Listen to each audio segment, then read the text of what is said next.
Electrical properties of solids. So solids exhibit an amazing range of the electrical conductivities, that is extending over 27 orders of the magnetic ranging, that is ranging from 10 power minus 20 minus 20 to 10 power 7 ohm inverse meter inverse. So solid can be classified three types, that is conductors, insulators and the semiconductors. First, the conductors. The conductors is the conductivity range between the 10 power 4 to 10 power 7. Here the 10 power 4 to 10 power 7 ohm inverse meter inverse. So this is the conductors of the range. They are called conductors, and the metals have the conductivities in the order of, that is 10 power 7 ohm inverse meters inverse are good conductors. Then the insulator. These solids with very low conductivities, the range is 10 power minus 22 10 power minus 10 ohm inverse meter inverse. So these range is called insulators. And the semiconductors, the conductivity, the solid with conductivities in the intermediate range, that is 10 power minus 6 to 10 power 4 ohm inverse meter inverse. So that this is conductors, insulators and the semiconductors. Next is the conduction of electricity in metals.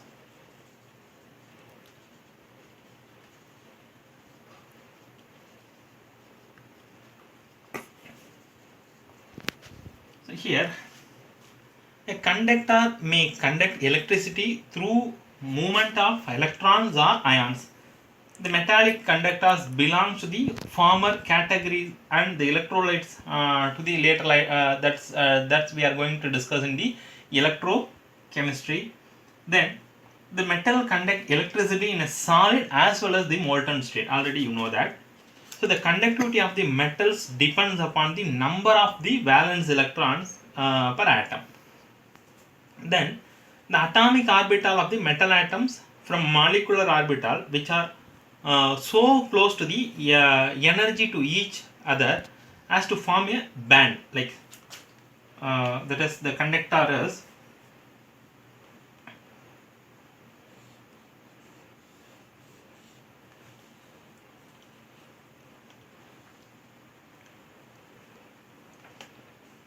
see this one band and this one band, that is partially filled band, and the overlapping of the band is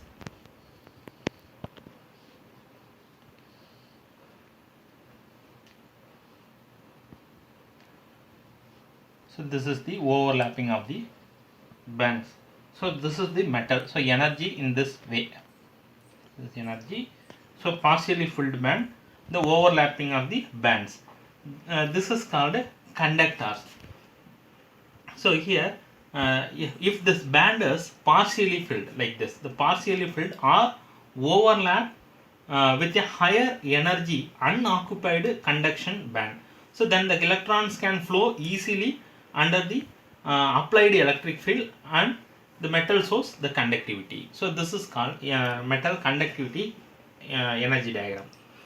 Then next is a here look, if the gap between, suppose if the gap between the filled valence band and the next higher unoccupied band, that is the conductance bands, is large, the electrons cannot jump to the that is the substance is very small conductivity and behaves as insulators like this.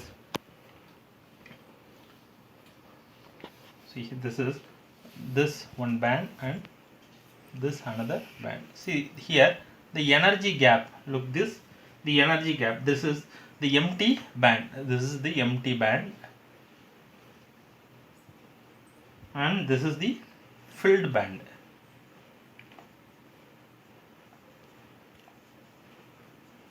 So this is called, this is the this zone is forbidden zone, that is large energy gap. So it act as a insulators.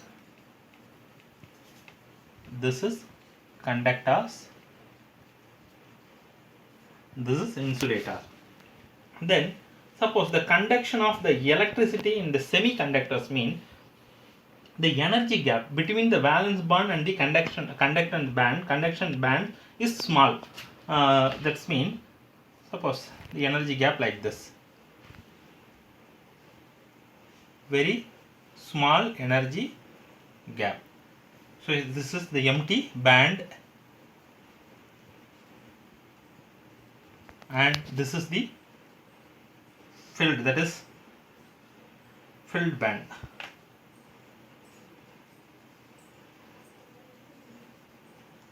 So here the energy gap is what? Small. Here the energy gap is high. So that the energy gap high means it act as an insulator. Energy gap is small means it act as a semiconductors.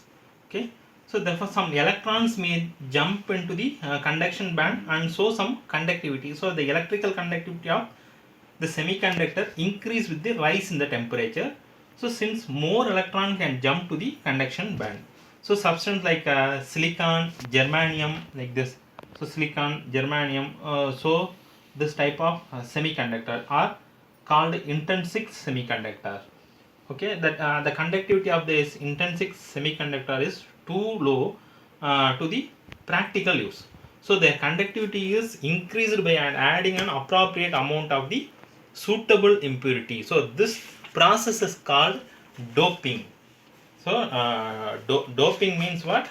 So adding of impurity, that is the conductivity increased by adding of the appropriate amount of the suitable impurity is called doping. And the doping can be done with the impurity which is electron rich or the electron deficient as compared to the intrinsic semiconductor, silicon or germanium. See, such impurities introduced electronic defect in them, that is electron rich type, electron deficient impurities type, and that is applications of the that is n type, p type semiconductors we will see here. See, electron rich impurities and electron deficient impurities. First look at this. This is the perfect crystal system for a silicon atom. See, the silicon and germanium belongs to the group 14 elements. That they have 4 valence electron in each atom. So in their crystal, each atoms form the 4 covalent bond with the neighboring atom. So when doped with group 15 elements like phosphorus or arsenic like this, which contains 5 valence electrons, they occupy some lattice sites in the silicon or the germanium crystal. Look at this here. Look at here. This is the extra electron. This is the perfect crystal system. Look at this covalent bond formation like this. But here one extra electron, that is the mobile electron. This electron is a mobile electron. So mobile electron. Okay. Now the 5 valence electrons, that is they occupy some the lattice site, so they are called the mobile electron. I said that 4 out of 5 electrons are used in the formation of 4 covalent bonds with the 4 neighboring silicon atoms. So the 5th electron, this is the 5th electron. The 5th electron is the extra and becomes the delocalized. So the delocalization of electron increase the conductivity. So the increase the conductivity is due to the negatively charged electron. This is the negatively charged electron. Hence the silicon doped with the electron rich impurities is called n type. So this is called n type semiconductor. And look at this, electron deficient impurities. Suppose the germanium or silicon can also be doped with group 13 elements like boron, aluminum or gallium, so which contains only 3 valence electrons. So 3 valence electrons mean the place where the 4th valence electron is missing is called electron hole or the electron vacant. So look at here, this hole.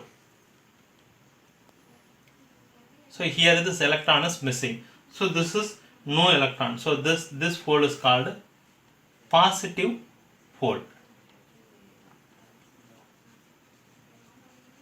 Positive hole or no electron we can say.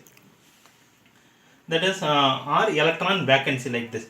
An electron from a neighboring atom can come and fill the electron hole, but in doping, so it would leave an electron hole at the original position. So if it happens, it would appear as a electron hole has moved in the direction opposite to the electron that filled it. Okay, so under the influence of the electric field, electrons would move towards the positive charged plates through electronic force, but it would appear as a as if electrons are positively charged and the moving towards the negatively charged plate. So this is called p-type. This type is called p-type semiconductors. Okay, then the applications of n-type and p-type semiconductors is making of the electronic components and diodes. Combination of n-type and p-type semiconductors are used as a rectifier in transistors. In radio or audio signal, that is NPN and PNP type of the transistors are used to detect or the amplify radio or the audio signals. That is you are studied in physics also, in solar cells like this. So and germanium and silicons are group 14 elements, have the characteristics valence of 4 and forms of 4 bands in the bonds in a diamond, and large variety of the solid state material have been prepared by the combination of the group 13 and 15 or 12 and 16. The simultaneous simulate average valence of 4 as in that is what is it called, that is germanium or silicon. Okay, so these are the applications of n and the p-type semiconductor. Next we will discuss the magnetic property. The magnetic properties means what? We are aware of that magnetic moment, paramagnetic and the diamagnetic. Here we are going to discuss about the paramagnetic and the diamagnetic, as well as the ferromagnetic, ferrimagnetic and the antiferromagnetic. First we will discuss the paramagnetism. Before that, every substance has some magnetic properties associated with it. So the origin of these properties lies in the electrons like this. So this is the electron. Each electron in atoms behave like a tiny magnet. So it is magnetic moment originates from two types of motion. One is its orbital motion around the nucleus, and the second is it spins around the own axis. This type. Then the electron being a charged particle and undergoing these motions can be considered as a small loop of current which possesses a magnetic moment. So thus each electron has a permanent spin and an orbital magnetic moment associated with it.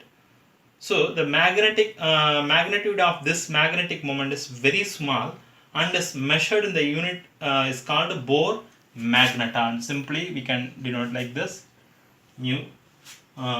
See this it's equal to what? 9.27 into 10 power minus 24 Armstrong, that is meter square, Armstrong meter square.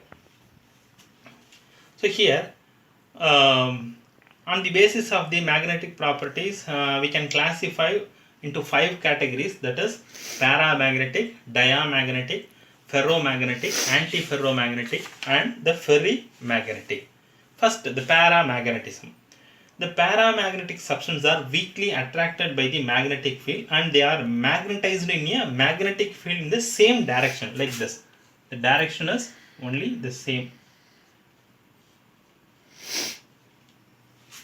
So here the lose their magnetism, the absence of the magnetic field, and the paramagnetism is the presence of one or more unpaired electrons, so which are attracted by the magnetic field, like O2, oxygen, Cu2 plus, Fe3 plus, chromium 3 plus are the examples of the substance.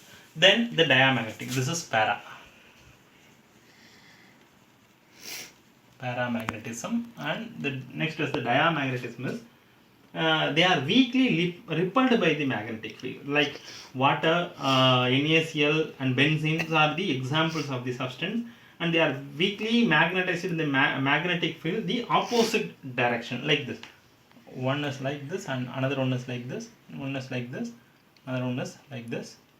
So this having the opposite direction. So the diamagnetism is shown those of the substance in which all the electrons are paired. That's mean no unpaired electron, and there is no unpaired electron, so that the pairing of electrons cancel their magnetic moments and they lose their magnetic character. So this type is called diamagnetism. Then ferromagnetism. The few substances like iron, cobalt, nickel, gadolinium or chromium dioxides, they are attracted very strongly by the magnetic field. Such substances are called ferromagnetisms. So substance beside that is strong attraction, these substances can be permanent magnetized, that is in solid state.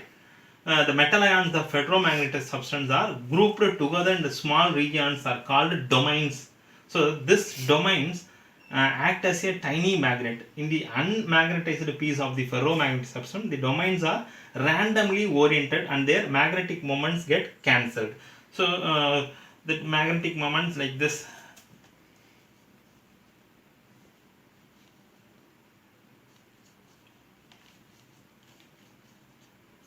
Like this, the magnetic moment.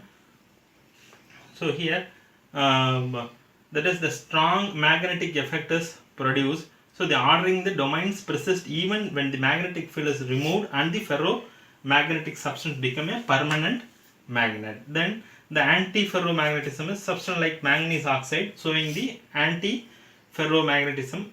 They have domain structure similar to the ferromagnetic substance like this. But their domains are oppositely oriented and cancelled out each other in the magnetic moment like this. Then ferromagnetic, that is ferrimagnetism. The ferrimagnetism is observed when the magnetic moments of the domains in the substance are aligned in the parallel and anti-parallel like this, parallel and the anti-parallel like this. So this is called a ferrimagnetism. Okay, examples like magnetite, ferrites, like this. So these substances are shows ferrimagnetism. Okay, student.